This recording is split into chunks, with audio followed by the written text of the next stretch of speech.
Live, Vegas on the screen, feeling the flow, so pristine. Boom, as the beats align, electric dreams, they intertwine.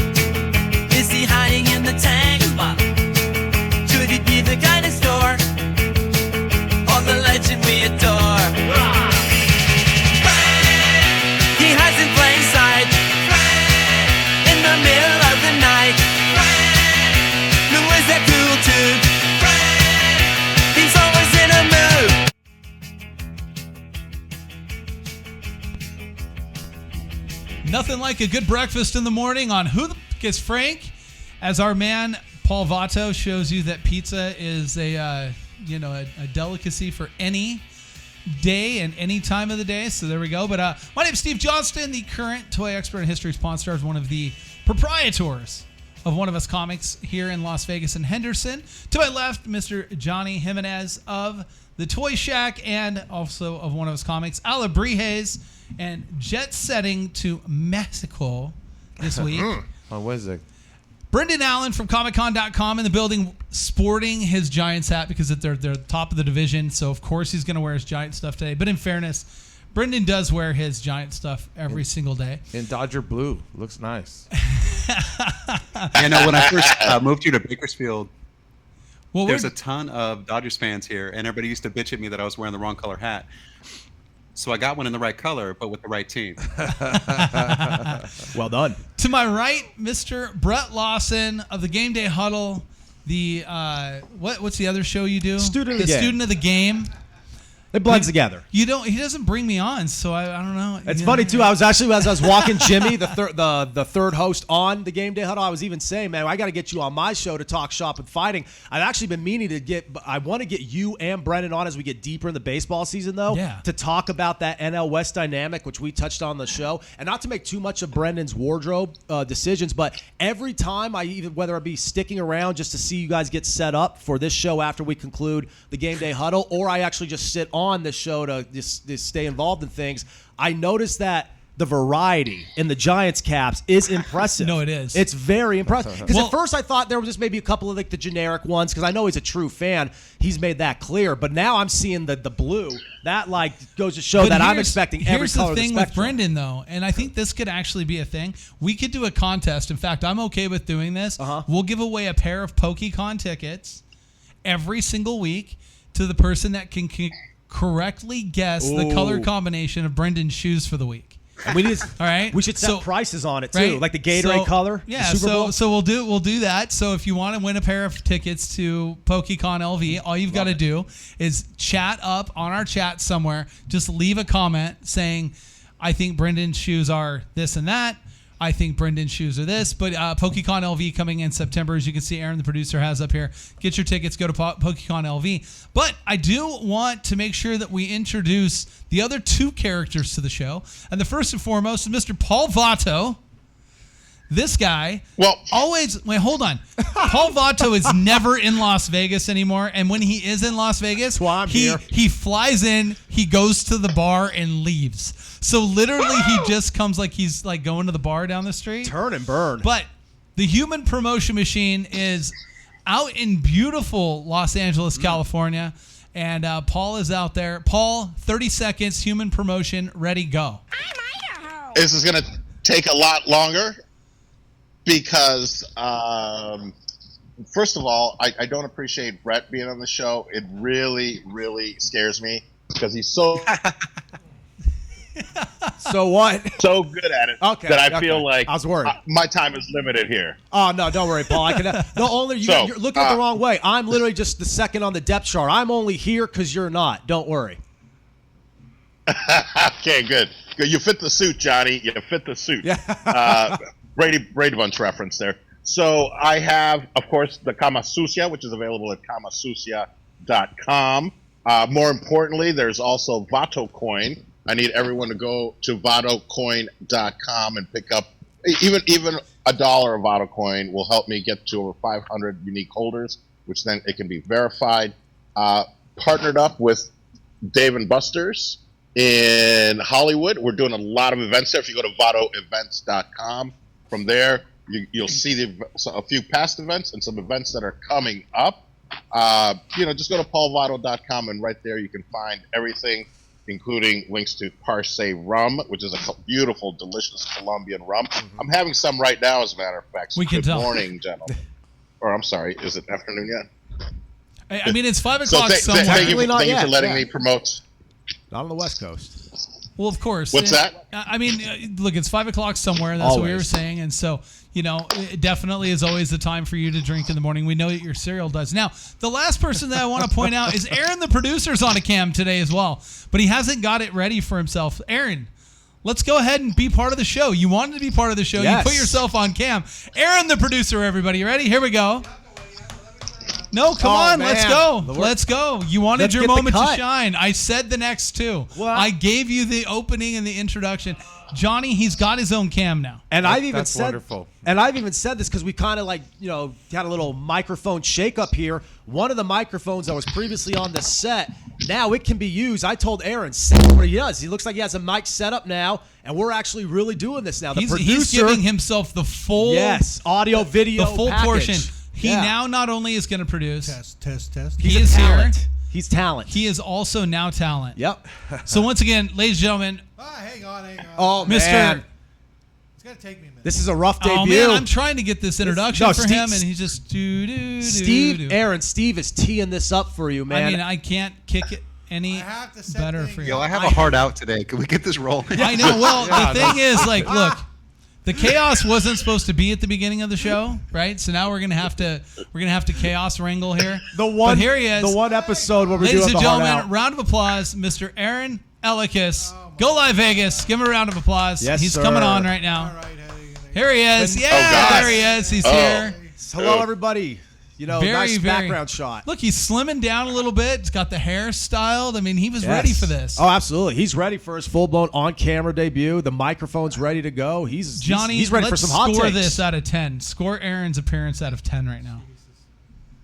3. It's just a classic Aaron outfit. It is. I love how Paul answered unprompted, too. He did. Paul's just like, hold on, I've got this one. Guys, great. I don't think this is such a great idea, but hey, again, I already started on a negative note, so He just straight said that Aaron being here was not a good idea. While he eats pizza. Yeah, right. By the way, what DoorDash are we waiting for? What happened to his mic? Oh, he's on mute now. Oh, he muted Mute himself. himself eating. So he muted himself? Okay, well, you're muted, but that's exactly what Brendan Allen... Oh, Pizza and rum, baby. you muted him. I have the Okay, control. I see. Brendan's all like, about that hard out, guys. I think you're unmuted now, Paul. Who's unmuted? Me? Oh, Yes, man. you are. Good. Yes, welcome back. Man, But I can't wait. I cannot wait for this show because this is going to be the longest show we've ever had. We're probably going until 2 or 3 o'clock. Probably. We probably. have definitely the one thing that just happened though, and you should have seen him when you go back and you watch this. You'll see Brendan's face light up when he finds out that Paul's mic got muted. He's like, "Finally, it happened!" Like he was waiting for that. So, all right, guys, welcome in So about again. that new segment. All right, welcome into Who Because Frank Chaos Coordination over. We are getting kicked off today with something that's kind of cool, something that's new. You know, Johnny and I have been the appraisers for toys, pop culture, and even some other items like comics and you know, sports card stuff, whatever, over the years for History's Pawn Stars. And we are going to bring kind of a different part of this segment. We are bringing trash or treasure back, but it's done differently this time. It's not done as a game show style. This is actually going to be a recap of one of the toughest evaluations that Johnny has ever done on Pawn Stars. So he's going to set us up with it. We're really excited to take a look at this. But Johnny, go ahead and set us up for Johnny's trash or treasure. And by the way, way to be spot on with the graphic, Aaron. You're only about 45 seconds late, which is pretty good for you because you're about a minute late usually. His Well head's gotten big done. from being a talent. He's an on-air personality now. Yeah, so well done. Well done. This whole segment's super sideways. So Johnny's trash or treasure. Johnny, break it down. What items are we about to look at? What are you talking about? We're not looking at it. Well, you're the one who submitted it. And then he goes, "What are you talking about?" Hold on. That accident, he got in on the way in, scrambled his brain. Right. Well, anyways. Get pulled over on the way in, and next you know, like Flustered. all right, he wasn't pulled over. He was pulled over for an accident. He was being a good Samaritan. Anyways, Well, back then in Pawn Stars, just to recap and get into that situation, it was just a little bit of everything back then. Bikes, comics. They just throw the most random stuff at us. And this was probably one of those things where, and there was a lot of times too, Rick would say, hey, just come behind the scene and just give me a thumbs up or thumbs down. We're just going to do that in the background. But this was one of those things where he's just like, hey, come through. I need you to look at this stuff. And this was like a 2 expert appraisal deal. So first they had to say if it was connected to the Buffalo Bill, the Wild West show. And an appraiser came in and said that it wasn't connected to that. So then they had this trunk, this amazing trunk of all this stuff. It was this guy said that basically acquired this, and this guy was connected to the Buffalo Bill show back in the days, and he would travel from city to city and perform. And there was a lot of people that did do that back in the day, but this wasn't connected to that. So anyways, Rick's like, come on, Johnny, like, and I need you to appraise these items. And I said, dude, I have no clue. I had no clue. Like, my expertise is not on marionettes and really not on these Punch and Judy puppets. I was really lost in this segment. Like, this whole appraisal, like, I was completely and now real lost. quick, let's explain to everybody the difference between a marionette and a Punch and Judy. Well, the puppets are just, they have kind of a knob, and then, there's different levels of, like, intricacy to those. A lot of those were foreign made, some were in the U.S. So anyways, and then, of course, the maker on the marionette was, I could basically, by looking at the materials and stuff, I could kind of find out who made these right. in the period. And just from being in this world, I could easily look at materials and kind of date the product to say, hey, this is exactly from the area. This wasn't altered. This wasn't everything looks right. So I told Rick, I go, dude, I'm not comfortable doing this. He's like, you got this. And I was like, all right, I'll do my best. So anyways, I go through my whole appraisal. I look at everything checks out right. And then I give my input on everything. And now, what was the seller asking? Do you recall? I do not. This was I a always long time forget that, ago. so. Yeah, I had no clue. And so what happened was, because I was really uncomfortable with this appraisal, I kind of gave it a blanket number where usually I can break it down. Like, this is this, that's that, and whatever. So immediately after this appraisal, though, I was super nervous because, when you film these things, that millions and millions of people have a computer and they can just Google every single word that you say. And back then we didn't have. So later in the later seasons they would have a fact checker there, but before, at this moment, I'm just kind of saying all these things in relation to these items. And after that appraisal, I took my pictures, and I immediately ran on the phone and called, a couple of places that I thought would, hey, give me some feedback on what I said. So I found this marionette museum, I think in Chicago. And I called the guy and got a hold of the curator, and I said, hey, look, I'm going to send you some pictures, and I'm going to tell you everything that I said. And then I just want you at the end of it to tell me, hey, was I wrong, or was I, what did I say? Am I full of shit? So anyways, I'm laying out, and what's so weird is when never knew the guy, I explained to him, he's like, I know who you are. And I thought that was cool. But anyway, so I'm telling the guy word for word everything I said. And he's looking at the pictures, and he listens to me, and he asked me how I got to that number. Yeah. And I was like, well, I put the value of this on that, and this on this, and then there was also a stage too connected to the Punch and Judy's. Yep. He's like, everything you said is right. The only thing is your pricing is backwards. The Punch and Judy's are worth X amount, and the stage is worth a lot more because that's the rare piece, which I should have known in the toy world because it's always like the weapons and the other pieces. So the stage would be the first thing to be thrown out, and everybody kept the puppets. So anyways, my overall valuation was right, and he said, you're cool, you're safe. And man, that was such a big relief because I was at that point, I could have still went to them and said, hey, here, let me reword this or something, but that was a really, really nerve-wracking Yeah, and that's fun. It's funny he brings that up because, and two things really quick. Brendan, I think you had some information on this episode in particular. You have some of the details from it, correct? Oh yeah, they opened at $5,000, and then Rick bought them at $3,200. I just watched back with the subtitles, the episode in question. Wow. So there you go. And if he's good at research, let's give him a round of applause. Look it up, guy. I love it. But if I can ask, because I've always wondered, going back to well before I met you guys, I was just casually watching that show in my dorm room in college. When you get the phone call for an appraisal, for an evaluation, how much context would you guys get for both you, Steve and Johnny, in those situations? Would it make it easier and less nerve-wracking in those type of situations based off of what you were told on the phone before showing up on location? Well, the thing was in the early days of that show, it was a skeleton crew. Okay. There was there was 2 camera guys and a sound guy. Right. And that was pretty much it. So that was a skeleton crew in the early days. And then as that's how Paul Vato walks around. Bare bones. So a lot of times, it would be somebody at the pawn counter or somebody from the production crew. Back then, the way it would work is somebody would come to the counter with something interesting. Then it would go either to the production, and then the final word was usually Rick. Rick's like, yeah, I like it. Let's film it. Call Johnny. Gotcha. And so then they'd call me, and in the early days, none of us, it got better and better as the time went on, and it got more produced. But the thing is, in the early days, there's been times where, he called me and I'm driving. He's like, I need you over here. And I'm in sandals and shorts. Right. And I'm just completely out of character.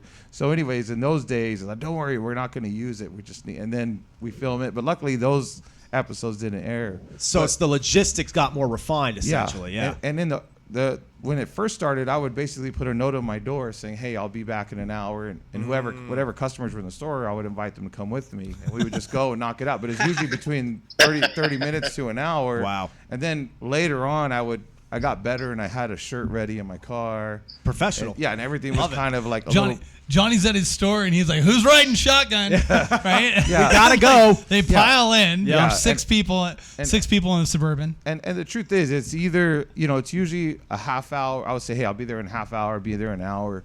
And the thing is, in that world, it's really, and I always tell people, like, oh, it's stage. So anyways, it's really hard. It's harder to stage something than it is just to do the real 100%. thing. Yep. Because 100%. The thing is, in those days, and the lines were always crazy, and people were always bringing this amazing stuff into the pawn shop. So, and a lot of times, if I gave you an old bike or an old book or whatever, there's no emotion. You don't. It's like, okay, I'm gonna sell it for $500. Who cares?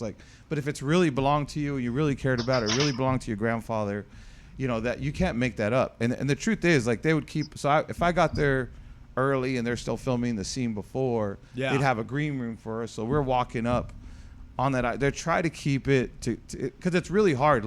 So for example, most people, not you guys, right? But most people, you're having a casual conversation, everything's natural. But as soon as you put a camera and lights and microphones up, people just freeze up. That was me. Like man on the street interviews. That was no me. one talks like that. Yeah, right, I couldn't even tell you my first and last name the first episode that I did. It was really hard. and I hate to interrupt because I know we have a lot to talk about, but I've always wondered that is something that no BS. I've always wondered how the actual process and the sequencing of events on just a day-to-day episode, a day-to-day taping is like that because the whole idea on air on the screen is that we're going to call these guys and they're going to get down in your jiffy, whether it's a jiffy or not. The way that show is produced, you're there in no time. So I've always wondered what the actual that's best for production, right? To have doubt. everybody that's going to be filming all in one place, knock it all at one time. Logistics, yep. And it's a lot more of a machine now. Everything is done very similarly. There's a couple things that have been added or cut or whatever, and they've changed. But for the most part, it's generally a basis for that. The only difference is now is that casting's a lot more involved. And people come from all over the world, so more they're traveling in. And so you have a little different idea when it comes to that. But besides that, even that being the case, a lot of times they'll tell me that I'm scheduled for a date.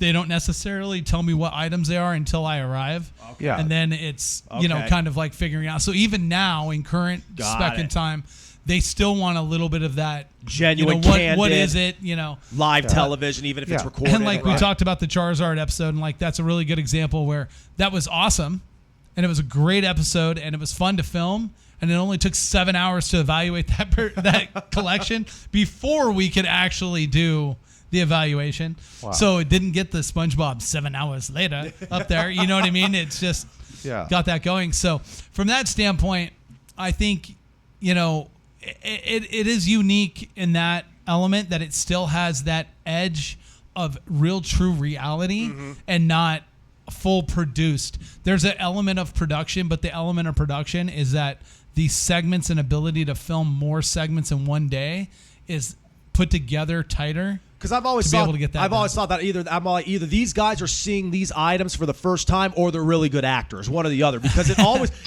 seemed we're genuine. really good actors, right? You're thespians. But when you guys would get your sorry, Paul, Paul's shaking his head. I know we have an industry professional. He's but about to tell that. you. Yeah, Paul's going to tell you right now. A true thespian. Right now. I'm sorry, I thought you said lesbian. Never mind. Let's see. Unlike Brett, I do love to interrupt because this is going to make this Unlike Brett. longer. But like Brett, I too. Yes, there you go. I too was a child. I too was a child when I was watching, Johnny on Pawn Stars, and I never in a million years thought I'd be working with a hero of mine, but yet here I am. Did you mean hero or Euro? I'm trying to. We know your affiliation to food in this show, so a hero by that point, a hero can count too. That's a sandwich. Yeah, that's a sandwich. Oh, and the answer is eggs. Eggs is what I've ordered from DoorDash. But I also wanted to point out that Punch and Judy. There is a cigar named Punch, and it looks very much like the Vato Cigars short Robusto Cuban blend. because Punch, they thought it was. Did he have his 30 seconds already? Cut this off. No. But no, this is more about Punch the cigar. It was very strong, and it kind of punched you in the face. But so they made Punch and Judy their mascot, their logo. So if you look up Punch cigars. Originally, I believe the Cuban Punch, that was always a strong blend, hard blend. But they used the Punch logo. To this day, the Dominican Punches are also, they have special blends where they use the Punch of Punch and Judy as their character or mascot. I don't know if you guys...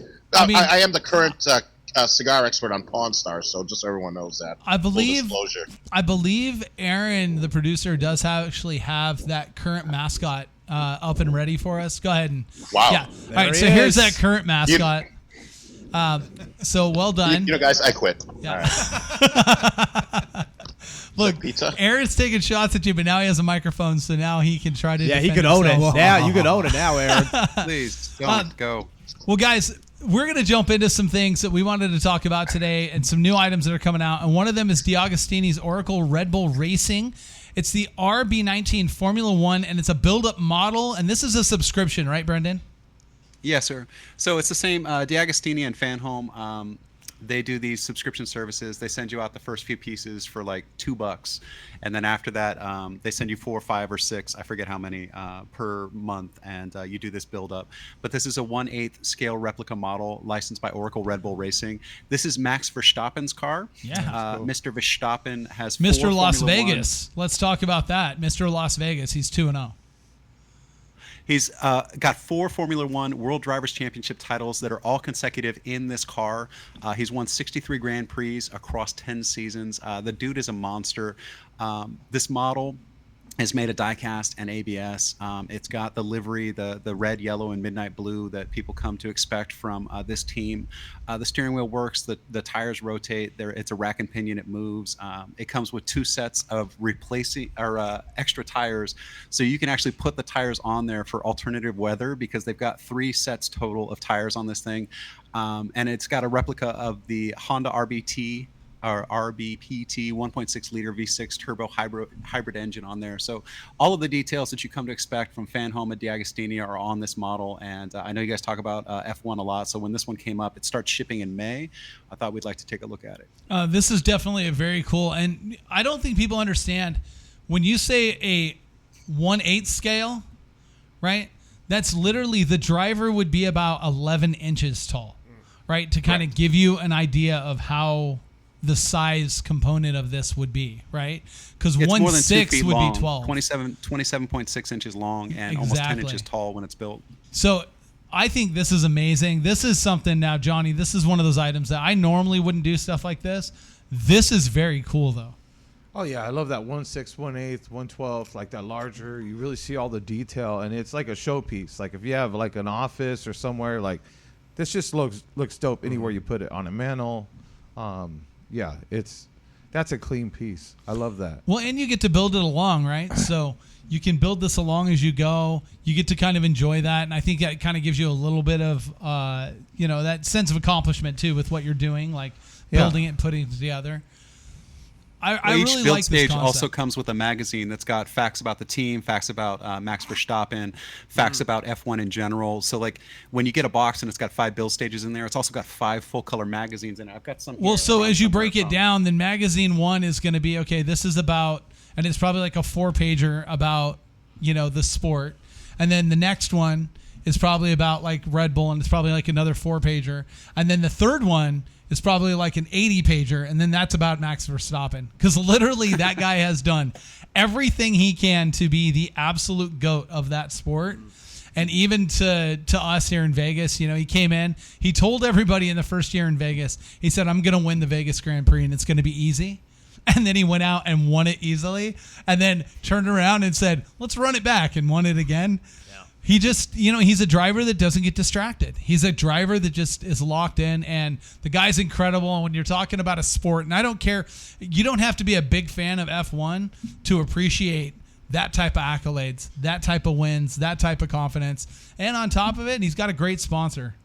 Red Bull is very, very collected and very interesting. So, look, go out, pick this up. You guys go to Agostini's, check it out. Where can they, what's the website for it?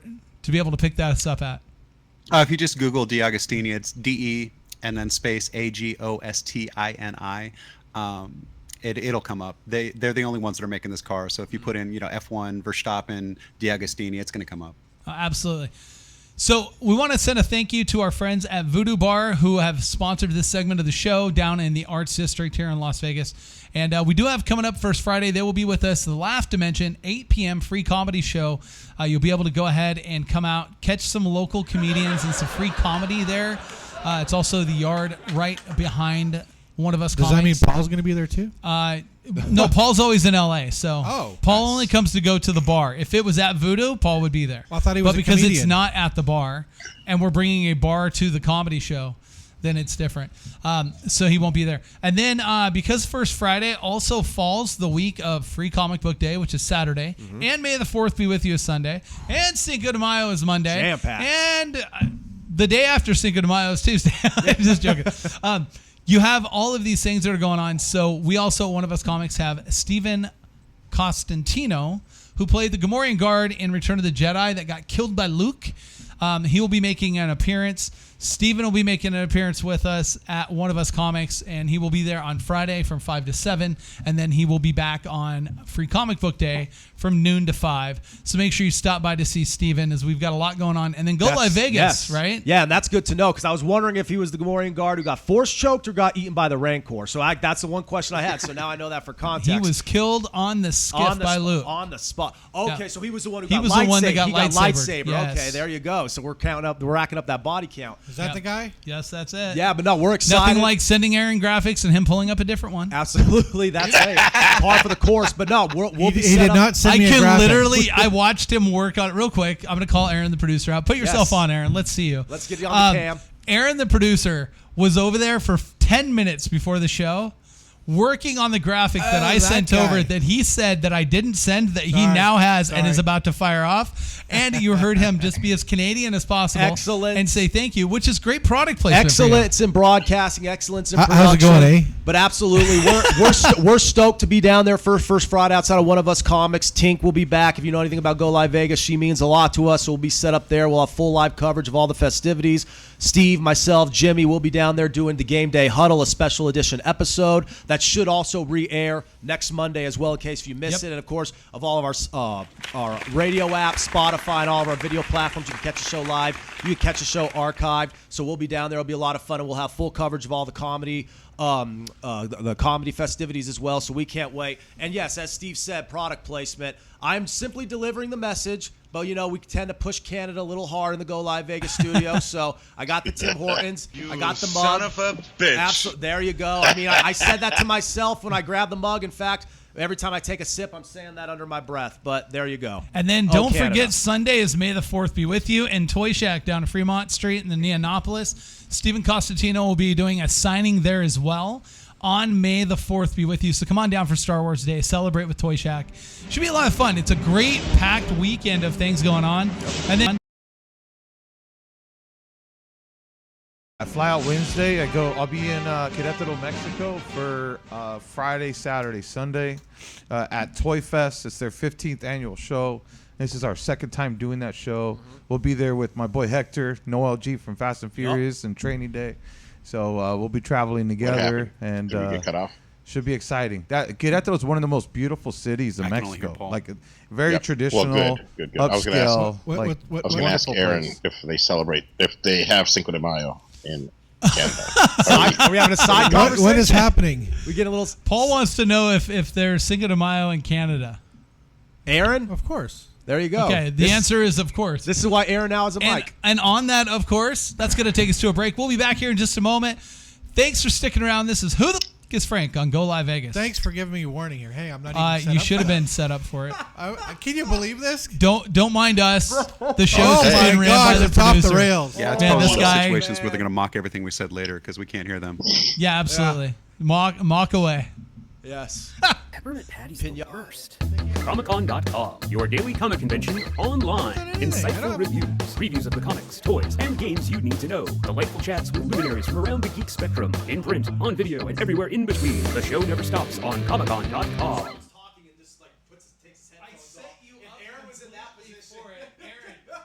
What? Stop the dash! Feel the thrill! Chase the legends the dreams fulfill!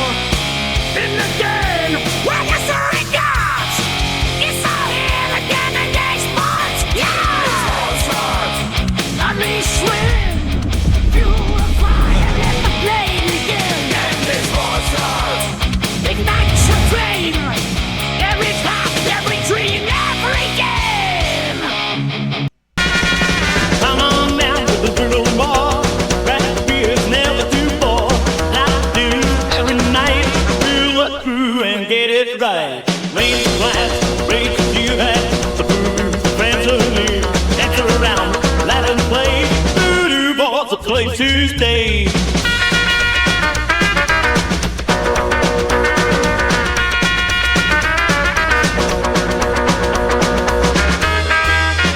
GoLiveVegas Studios, a unique multi-camera social media virtual content creators paradise. We offer high-end services using live streaming and film production for your personal or corporate, commercial or event and campaign needs. Pre-record or live stream to your audience on multiple social media platforms simultaneously. Fun and interactive with social media comments, phone lines, live remotes, audio Foley sounds, and Snapchat filters. Be creative. Get recognized.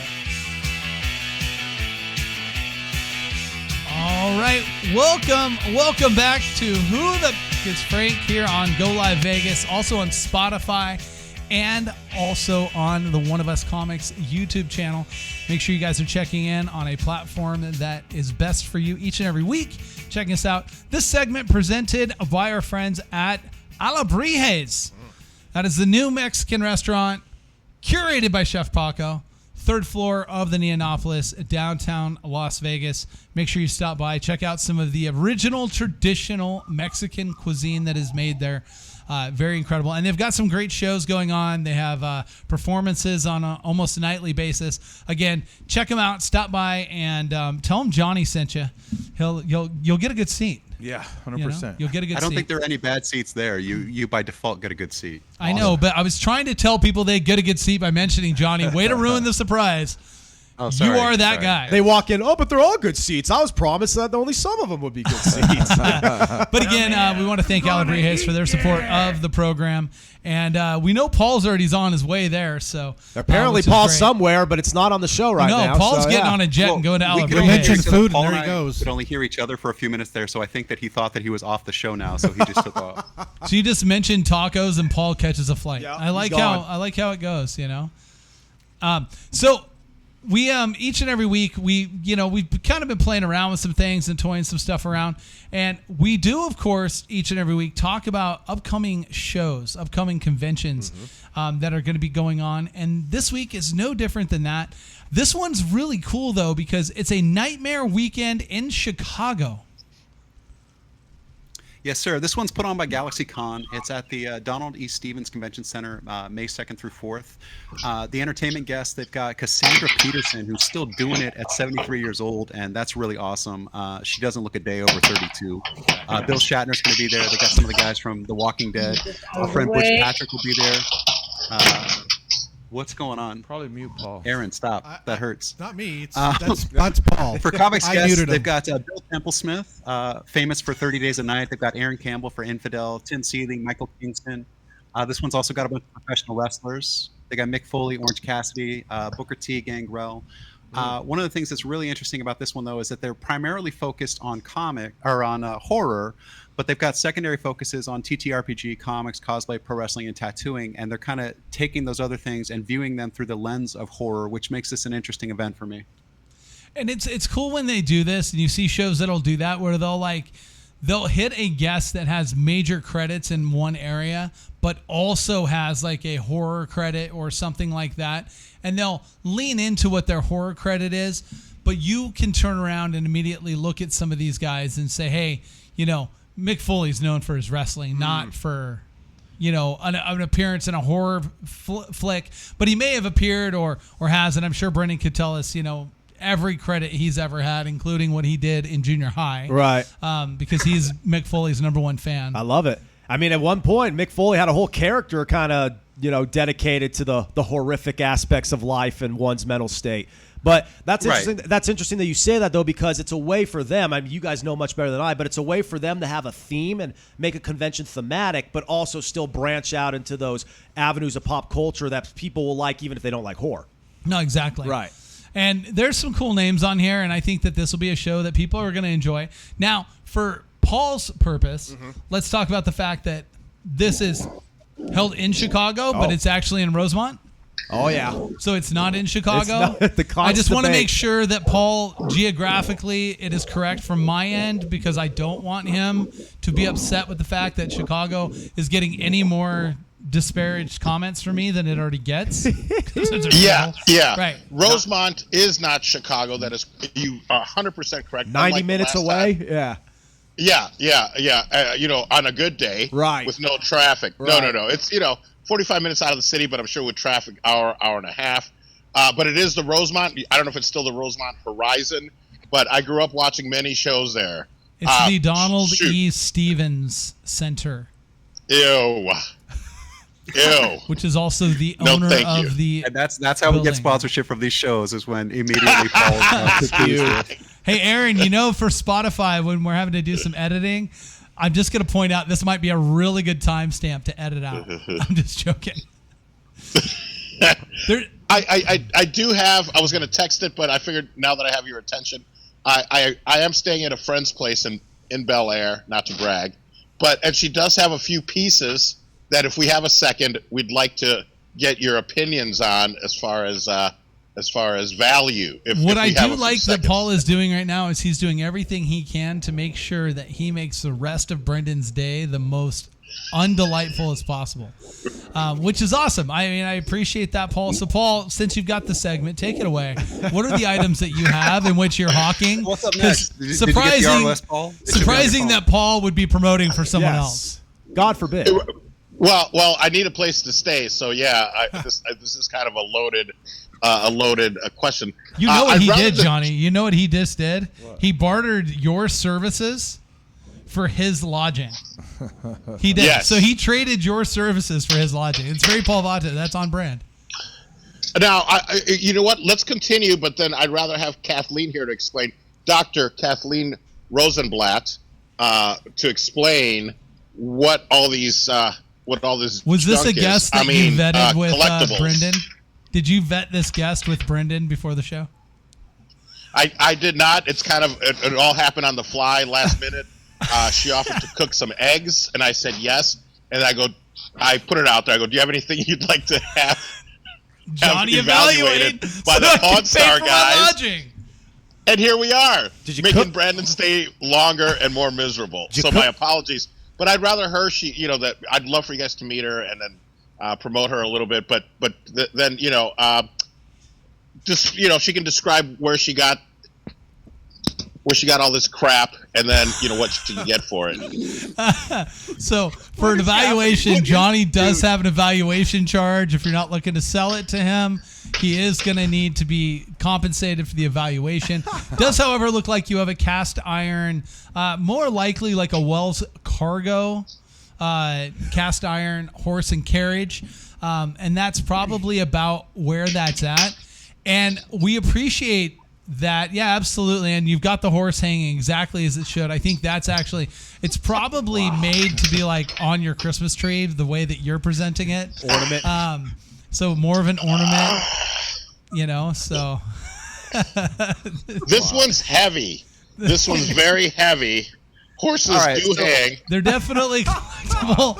This is interesting. Also happening this weekend in Liverpool. Yes. We've got Comic-Con Liverpool at the exhibition. There we go. He's got more! Oh, look He's at got more! What? My DoorDash is here. Oh, we can tell. We can tell. Oh my gosh. Look, seriously, I got like 20 minutes before I got to go pick up my kids. No, it's fine. Oh no. She literally brought him breakfast in exchange. Brendan's all like, this hard out was not a joke. We actually gotta go. Let's close this out really quick. Yeah. We want to thank the doctor for her hospitality with Mr. Paul Vato. And if you would like to... 1 second, say hi. Say hi to Doctor. If you would like to go ahead and get involved with any of this product, please feel free to reach out to Paul Vato directly. I think the best place to go through is the comasusia.com. You should message through there if you're looking to buy these items. How about this as a cameo? Because they'll present that perfect. Doctor, welcome in. Thank you for being here. You have 30 seconds to tell us about yourself. Ready, go. Oh, well, I helped co-found the first acupuncture clinic in the country at UCLA in the early 70s, and a pioneer in the field, and I specialize in anxiety and depression while I'm working on the backaches and headaches. That just explained why.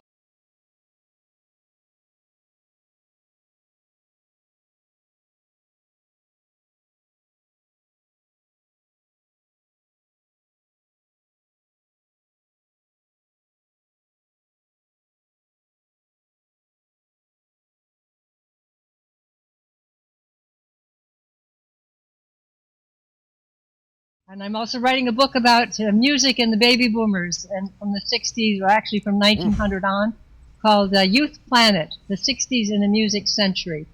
That's actually 2 books, and they're ready. They're getting ready to come out. Has to be busy. Backaches, headaches, anxiety, depression. I mean, when do you ever sleep in between that and everything else you're doing? My goodness. That's right. Yeah. Well, what we're hoping that you can correct Paul Vato. That's what we're looking for. That's the goal. Your expertise to get him on a straight path, get him moving in the correct direction. Things like actually being home and appearing in studio and not jet setting all over the United States because his anxiety kicks in and then he's just got to take off. And then, look, Paul doesn't get depression, but he gives it. So what we want to do is we want to make sure that we kind of like counter that out. What about the headaches? He doesn't get them, but he gives them. No. That's part of the depression, right? Headache enough. combination. I'll work on it. All right. I received some acupuncture yesterday, and man, I've never slept better. I've never felt better. I'm going to be honest. In fairness, Paul looks very chipper today and very ramped to go. So I will give you that credit, Doctor. Lively. You're doing great work over there. We're going to send you Aaron, the producer, soon, but only because we want to get him on time and timeliness. So if you could add that to your repertoire, I think that would be very important. I'll work on it. Yeah, absolutely. And then we'll get you a new client, Ahern Elekes. So. Thank you for being on. We appreciate it. Guys, we're going to go to a quick break. When we come back, we're going to be talking about the new comics of the week. And, right now, Chaos Coordination is happening. And this is GoLiveVegas' Huddle is Frank. Patty's the worst. Comicon.com, your daily comic convention online. Insightful reviews, previews of the comics, toys, and games you need to know. Delightful chats with luminaries from around the geek spectrum. In print, on video, and everywhere in between. The show never stops on Comicon.com. Stop the gas! Feel the thrill! Chase the legends with dreams fulfill! In the game, where you saw it go!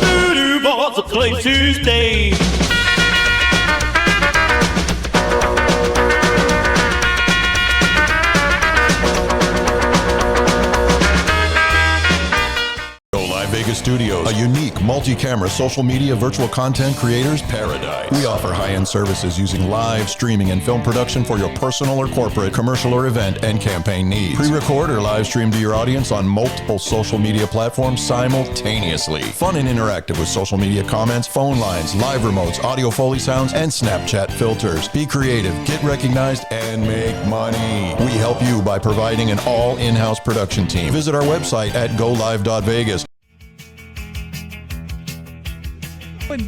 Oh my gosh. Welcome back to Who the F is Frank? Oh my gosh. I'll tell you, I've been laughing the entire break. And the reason being is because when you speak things into existence and they really happen, like in real time, that like you can't make this up. Oh no. So as we go to break, Johnny looks at me and says, "This is really spun out of control." And then I said, of course, Brendan mentioned that he was a little limited on time today. Yeah. So we were going to cut it a little shorter. And Paul took that opportunity to just do everything he can to wreck that chance for Brendan. But when we brought up the fact that he now brought an expert on in anxiety, depression, and headaches. Yes. Lo and behold, what happens? Johnny goes, Yes. "I'll be right back. I've got to go get my headache pills." And so thank you, Paul Vato. And he got into the studio literally about 5 seconds before we came back with the rejoin. And you can tell by Johnny's struggle face right there. He hasn't even opened the Tylenol yet or the ibuprofen. No, I've taken 3 of these. Yeah. So, Paul, I have a well question. done. You know, guys, don't sweat the small stuff. And it's all small stuff is what I like to say from the hills in Bel Air. I mean, that's what I like. I actually think that what he meant to say is don't sweat the small stuff because sweating sucks. Yes. So don't sweat. I think that's what he was going for, was a little bit more of that. Well, then he's never showing up in Vegas the next few months. That's for sure. That's for sure. And then in our group message, just to quantify this entire thing, is about 5 messages from Brendan Allen. And all I have to tell you is it just says, what actual is happening? What the fuck? Exactly. So that is a very good example of where this show has gone. This segment is presented by One of Us Comics. Now, One of Us Comics, we have 2 locations, one in Henderson, one located in the Arts District here in the Las Vegas area. Also available at oneofuscomics.com. You can also find us on the YouTube at One of Us Comics and Instagram as well. And if you go to the Instagram page, I highly encourage you guys go and check out Comic Craze, who is someone that we have a sponsorship with, that we sponsor him each and every week on his segments of new comics that he's doing.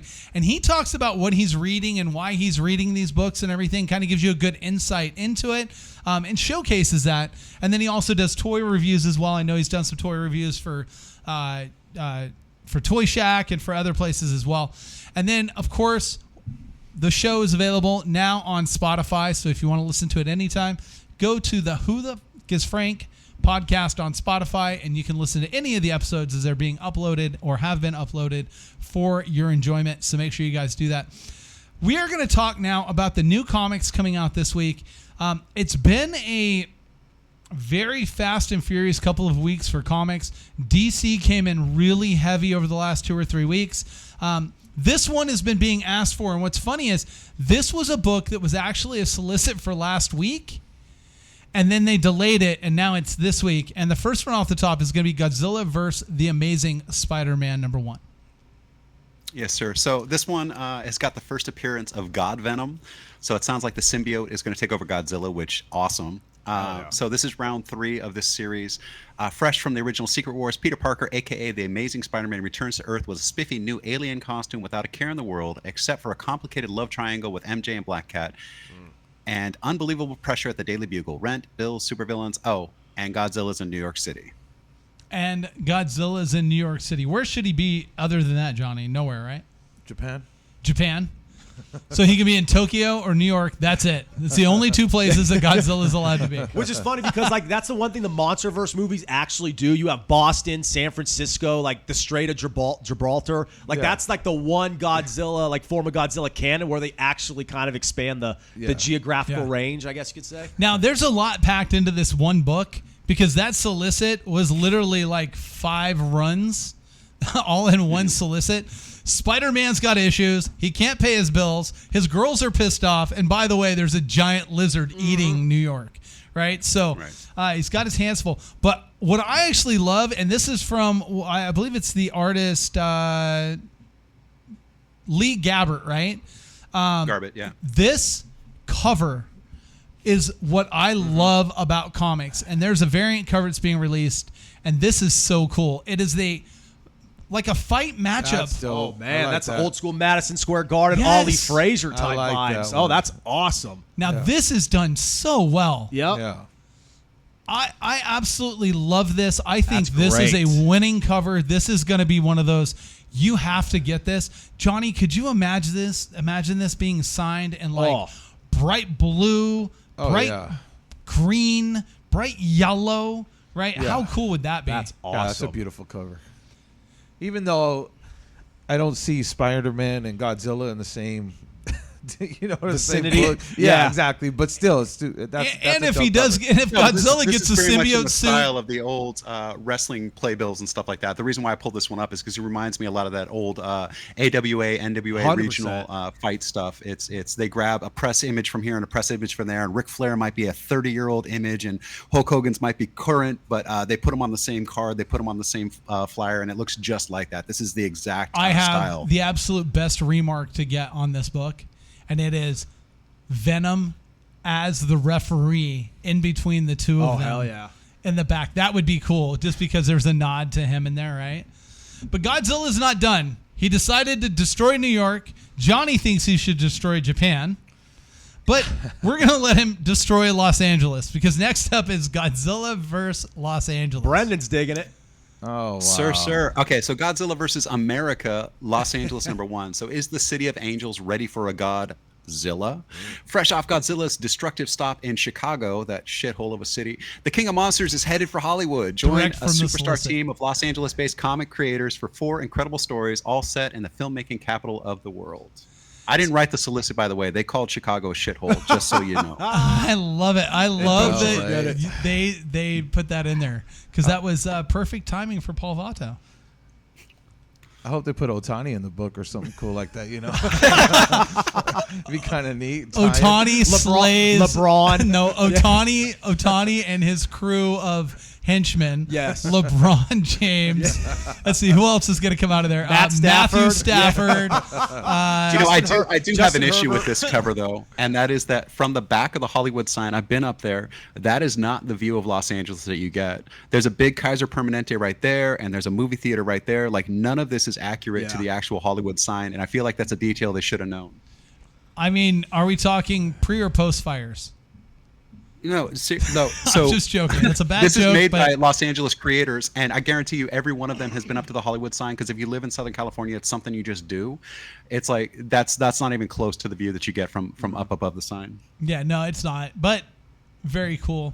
The cover is okay. I'm not a big fan of it. It's kind of got the wasteland thing. I get what they're going with and trying to show that he's destroyed everything and stuff. But I would have much rather have had him in the cityscape with maybe the Hollywood sign off in the Or background. maybe even like Santa Monica Pier or something like that. Like, that would be pretty cool. Coming up out of the water and then all of a Right, sudden. right. Yeah, but again, it's a cool cover. I'm not as, look, the Spider-Man cover I'm all in on. That was great. This one I'm not so much. Next up is Juggernaut #1. Well, it's Kid Juggernaut #1. Kid Juggernaut #1. This is the origin of Kid Juggernaut. It collects Marvel's Voices Infinity digital comic #1 through 6. The Unstoppable Justin Tin, the origin story of one of the hottest new characters in the Marvel Universe, Kid Juggernaut of the Avengers Academy.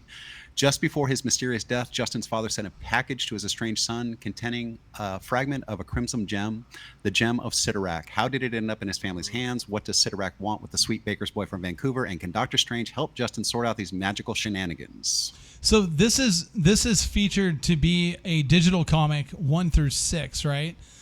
And what I think they're doing here is they're appealing to that younger demographic.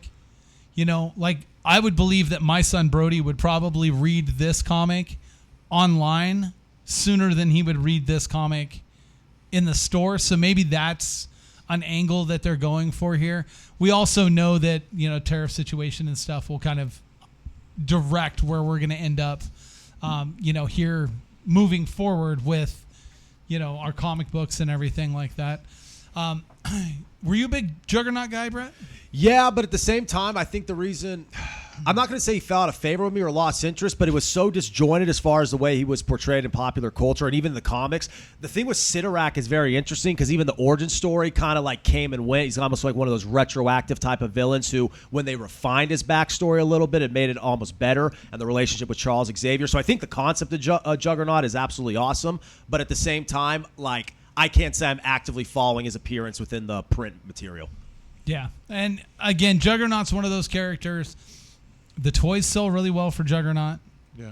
I don't know that the comics will sell incredibly well, and I don't know if this one will do very well or not. Mm-hmm. It's an interesting take. How is it with the X-Men? Because so many X-Men, since it's such a long, and the villains as well, since it's such a long-running franchise with so many different mediums and so many different people overseeing it, do you get that? And you guys could all chime in because I'm sure you have insights on it. Like, do you get that with X-Men to where it may not have that, like, cohesion, that continuity that some of the other heroes have, even, like, with certain Avengers lineups, because it comes and goes, right? As opposed to the Amazing Spider-Man. You know what you're getting there, right? Daredevil, Man Without Fear going all the way back. You know what you're getting there, even if you go through the Frank Miller run. And those are just two, like, small examples. Like, is it a little bit more difficult with X-Men because so many different variants exist as far as who's being focused on, what period of time is being portrayed? Like anything of that nature? there's a guess without knowing the exact number. There may be 10 to 12 current existing X-Men titles that are currently running. So Exceptional, Ultimate, Uncanny, just whatever the current ones are, and then you've got all these spin-offs. You had the what-offs with Galactus that obviously, that's a combo thing into the X-Men for them. Yeah. You have Sentinels have a standalone right now. The Claremont stuff is probably big as ever, but in terms of like the stuff that's lesser known, probably a little more difficult, right?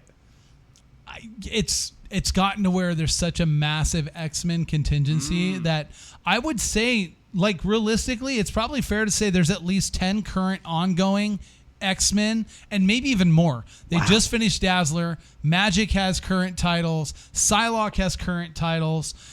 Wolverine has another. I mean, if you count the Wolverine stuff, you're going to go another 10 titles. Like, they know that property is so strong that they're just going to continue to push product out. Which, does that something like this then dilute that? I don't know. I mean, I think this is for a different market, though, in my opinion. I think it's just it's kind of an entry level book for some of the younger crowd. But and that's what's kind of cool about the X-Men, because even with the Ultimate Marvel stuff, like, they almost had an identity all separate to where now other, the ways the X-Men are portrayed throughout pop culture, that carries over, right? They kind of redesigned the suits, that carries over to the movies. And like the main image we have of the X-Men in our head is kind of the most recent mainstream comic that was out there. For a while, it was exactly that. And then it kind of went back to the tradition. They're all wearing their old suits. I would just argue the most recognizable version of the X-Men are Jim Lee's. Like, that's the version that most people, like, visually know is that version of the X-Men. And so, yeah, but like with the character Juggernaut, though, go ahead and tell me what your favorite version of Juggernaut is, because all he's ever been in stuff that I've seen is like a side piece, like an aside to the story. Yeah. Vinnie Jones was fantastic in the film just because he's got that attitude. But it's like, how much was he in that film? What did he have? Like 6 minutes of screen time? I mean, even in the Deadpool movies, like, you've seen him he's like a major factor for about 3 seconds, and then you forget about him because there are all the other things that are going on. Well, I think what you're seeing here Same now, with Colossus, right? Yeah, exactly. And I think what you're seeing here, and Marvel's done a really good job of this. If they have some cinematic responsibility to a character, they will definitely make sure that it's integrated into the books prior to. So they've kind of reintroduced that character out and got that character moving. So I think it's very, very, possible for that. Now, this next book, I'm going to start this just really quick and say they're already restarting this. That is not good. And that is the Power Company is getting a reboot, and the Power Company is now Recharged #1. Right. So this is a new super teen. Yeah. Okay. So a new super teen debuts, spinning out the events of Black Lightning and DC Power, Rise of the Power Company. Josiah Power and Jefferson Pierce lead the newest iteration of the Power Company with a new purpose of rebuilding humanity's faith in heroes and fighting back against the rising anti-metahuman movement. So Power Company as a whole has not done, like, the Power line of books has not sold well, at least from our end. We have not had people that are adding it to their pull boxes. We don't see people that are really jumping in on this line. I get what they were doing, and I do like the fact that they were really trying to focus on the African American black superhero, the villain, the whole nine, to give it like its own standing identity within DC. But at the same time, this book just has not done well. And from what my experience is from the people that have been picking it up, is that the writing just isn't very good in their opinion. So we'll see. I think that this one is going to be out. You know, the jury's going to be out on this one. I'm not really sure. The next one, though, Star Wars Hyperspace Stories Codebreaker 1. I think these are going to be interesting because these are a little bit more of those smaller, individualized stories. But some of these stories are going to build into, I believe, some of the stuff that we will see in the next iterations of your, cinematic universe. So tell us about that, Brendan. Well, I 100% agree with what you just said. This is some stuff with Poe Dameron. Poe Dameron's a confident, hotshot ace, resistant pilot. He and his outspoken droid companion BB-8 have seen plenty of action against the First Order. Now they're sent on a mission to investigate a piece of First Order tech used to decode resistance messages. But standing between them and their objective is the infamous TIE fighter pilot. What infamous? They don't give the name. Jesus Christ. Can Poe outfly his enemy, or will the mission go down in flames before it begins? Again, this is one of those things where, like you said, I think they're kind of feeling out the audience and seeing what gets some traction and what doesn't. I think that this is a story that we might see in some of the upcoming films and TV series and things that come up, but I feel like they're kind of testing the waters with this one. And I think that's interesting because so much of the Star Wars material in print was the backbone, right? The foundation of the expanded universe, or what's now called Legends. It's not considered canon by Lucasfilm, but with the backlash and the polarizing response to the sequel trilogy, a lot of people adopt that kind of ipso facto as a continuation of Return of the Jedi, or at least a continuation after everything with The Mandalorian. So even though the films and the sequel trilogy are canon, it says a lot that they are going to this for the source material potentially moving forward, because there is still that element that, they may not admit it, they want to get that core foundational tentpole of the audience back. And until they start dabbling in some other storylines, even if they use the characters portrayed in episodes 7, 8, and 9, until they take a different route, I don't think they're going to get that contingent back. So maybe some people like Oscar Isaac and like Poe Dameron, but I like this as a way to get more people involved in the character, where also kind of going back to the drawing board in a way to find new content. Well, and Johnny, you know as well as I do that a lot of these Star Wars stories that were done by Dark Horse, all that stuff started to become canon. They started pulling it in because the writing was so good. Mara Jade and all that stuff. Yeah. So all those characters being pulled in and done, and then this being done by Dark Horse, now that Dark Horse has licensing back to Star Wars again, I think you're going to see some really creative writing. You're going to get some new storyline stuff. And look, I think Filoni, he probably looked at this and said, hey, let's get them to do some heavy lifting, Hell right? Yes. Yeah. No, I can see that. I love the direction they're going with this. Well, speaking of X-Men, Weapon X-Men number 3 is next with a first appearance. Isn't that right, Brendan? Yes, sir. So this is the first appearance of Weapon Exile. Showdown on Hydra Island. The newest X team on the block faces their first trial by fire. Baron Strucker and his new super army intend to conquer the world, with only Wolverine, Deadpool, Cable, Chamber, and Thunderbird standing in their way. This one is a battle for the ages that you can't afford to miss. Introducing Weapon Exile. Johnny, your take on this. You're a Wolverine guy. I just wish it was a different... I don't know. I love the Weapon X, so I guess it makes sense with the title. But no, I think there's just so much Wolverine stuff right now that I don't know. Maybe it works, but... And it's cool. You have Strucker. You have like a somewhat prominent, I guess you could say, known, maybe like a tier 2, but still a known villain. And the affiliated heroes, those are big names. Exactly. So like at least they have some brand recognition there. Right. They're killing it though with the Ultimate X-Men and the Ultimate Wolverine, right? The Ultimate Wolverine is like, it's going nuts. And that title, when you have a character that's carrying so strong, I don't know that it best suits them to continue to come out with title after title after title. And look, we turn right back around in the next book, Wolverine and Kitty Pryde. Well, can I point out something on this cover real quick? Yes, please. I think the top chyron on this cover really says what they're trying to do with this book. It's Wolverine, Deadpool, Cable. They're really just trying to hook people in that like those 3 franchises that are super hot right now. Like, it's just one of those things. To me, this seems like just another money grab. No, and that's my point, is that when you start to do it, it starts to water that market down a little bit. When you have some winning books, and again, this next one, Wolverine and Kitty Pryde #1. Look, They're that's teasing cool. the They first team appearance up, of Snow Samurai in this one. Claremont returns to the fan favorite duo, so Claremont's writing it. That's good. Yep. When Kitty Pryde nearly lost her soul to Ogun during her journey to Japan, Logan was there to keep the youngest X-Man on the path to good. But as a mysterious force threatens their lives while staying with Mariko Yoshida, it's going to take all of their combined mutant, ninja, and fighting skills to protect those they love. Now, the title had me not so interested, but the ninja brought me back. All right, you bring me a new ninja, I'm all in.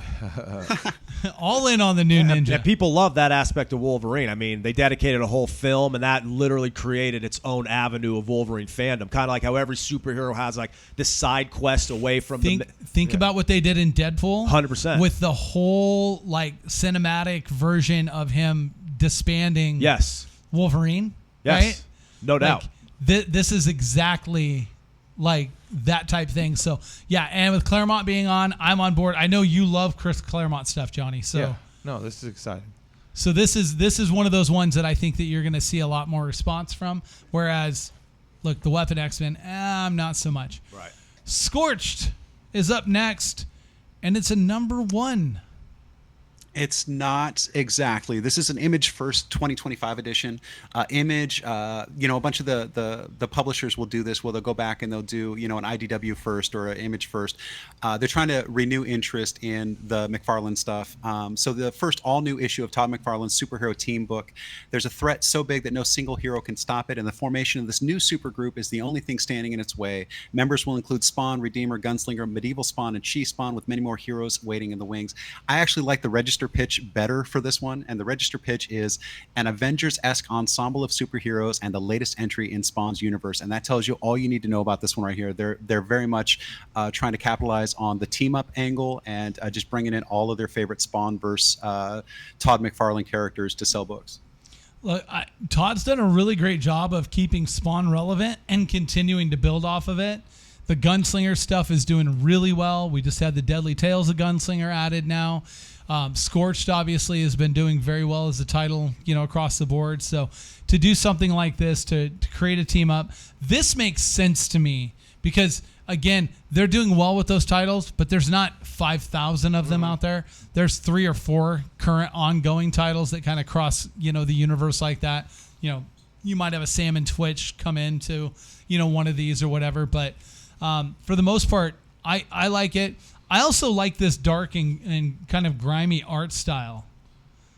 I don't know if you have a thought on that, either of you guys here. Oh, no, absolutely. I mean, it's there. The aesthetic runs in line with the theme because, like you just said, that's very McFarlane anyway. The grittiness, like you said, the griminess. That's what you kind of want. And one thing I like about what you guys do is that you give credence to the cover, but you don't overlook it, or you don't. I guess I should say you don't overstate it. You don't undersell it, but you also don't overstate it. So you realize that what's between the two covers and what's within the pages is obviously going to carry the conversation more, but first impressions matter more than anything, right? So if nothing else, you guys know plenty about how the covers often come to life and how they're promoted and how they're packaged out there. But at the same time, first impressions are everything. So at this, you kind of want to bring people in to a degree. So at the same time, if you have something that's aesthetically in line with what the content is likely about, naturally that's just going to flow smoothly. Now, can I just point out on this cover, whoever drew this did a fantastic job with the figure and the gun, but what in the hell is going on with the back tire of that motorcycle? That is true. Like, look at the proportions of it. It looks like as if it's like a toy that's like halfway, like it's turned sideways. Yeah, it's like contorted. The back tire is turned sideways. Like, did she just get out of a wreck? Is she surviving something horrific that just happened? 100%. Is this the accident that Johnny passed on the way in this morning? This looks like a total. That looks like a total loss. That does. I'm gonna go ahead and go with this is the accident that Johnny passed this morning on his way in. I think that was the holdup. Well done. Yeah, pretty bad. Johnny has all of these books in his possession now. He does.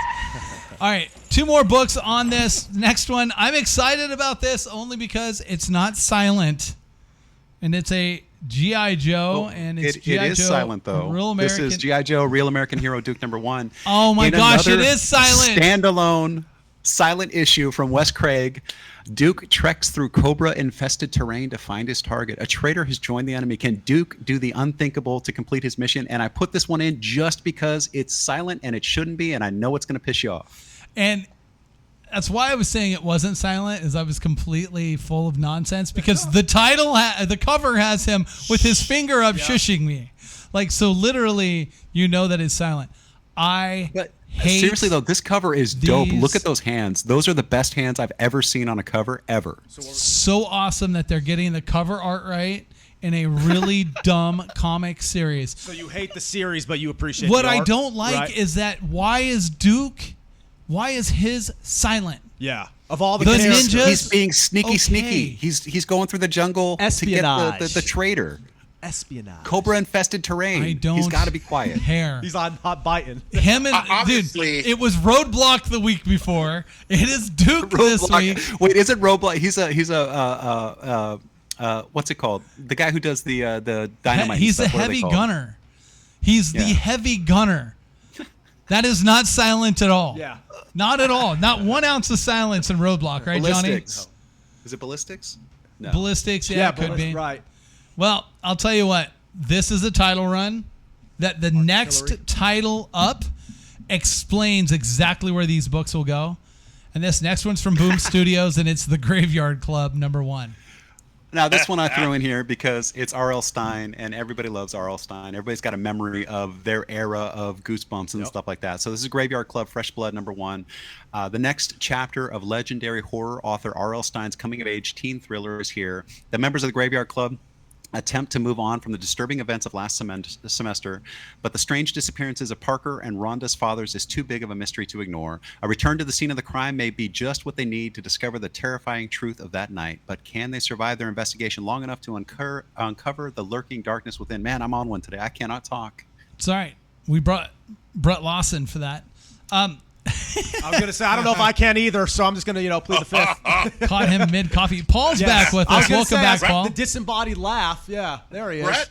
The disembodied laugh coming from Brett this comic. never messes up, so... Oh, bullshit. Yeah, BS. You should, yeah, be careful. What was it last week closing out the show? Like I flubbed on the sentence 3 times and said, you know what? That's it. We're out. Bye. It probably didn't help that Brendan Allen was sending you messages every 7 seconds for an hour straight. We appreciate that, though. that's loyal sports talk. And it was pretty good. It was, how about them Giants? Those Giants are doing well. You're talking about, basketball, and he's like, yeah, but have you checked out what the Giants are doing? Hang on. So Aaron always there's 5 to 7 minutes from the time a comment shows up before he puts it on screen. So I anticipate you guys are going to do baseball. So I put the baseball content in early, and then he puts it up when you guys are talking about fucking football and hockey and whatever flibbity gibbets. You are preaching to the choir, brother. We even look at that. We're thinking, okay, that's great as we're talking about Shedeur Sanders' draft stock plummeting, and now here we are talking about the NL West. I'm with you, my man. You love the fact of talking about how structure of things are, and in this case you were talking about the solicit, that you actually like the register pitch more than the solicit. So I'm going to give you the register pitch on Aaron the producer. Oh, right. Wow. Oh, boy. Okay, and the register pitch is, have you seen the movie Anchorman? Okay, whatever's on the teleprompter, he's gonna read it. Okay, so exactly. So if you see Aaron the producer put up a comment there, just understand it's because he has no idea if that is baseball, football, basketball, hockey, tennis. We spare him. Badminton. It's all the same to him. We actually spare him. That's why when I say that, it's not even a dig. He accepts it. He owns it. Although when it's hockey, he'll come in with some nice little tidbit of information, some nice little insights. Oh, no. As soon as it's hockey... Bro, as soon as it's hockey, he's like an analyst. He's like changes. The expert. Yeah. It's like he's got this other personality inside of him that comes out, and then all of a sudden he's like, well, if you knew Matthew Tkachuk has been in the league. And you're like, whoa, he just starts dropping dimes. When did Barry Melrose get here, right? Exactly.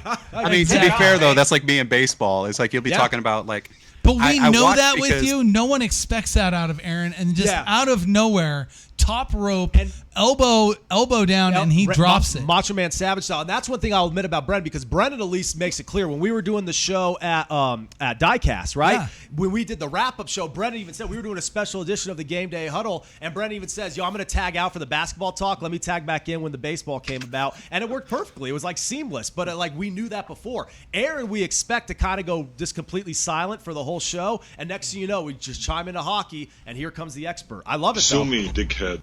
There you go. Yes. Hey, I'd hate to pile on Brendan, but I'm sorry.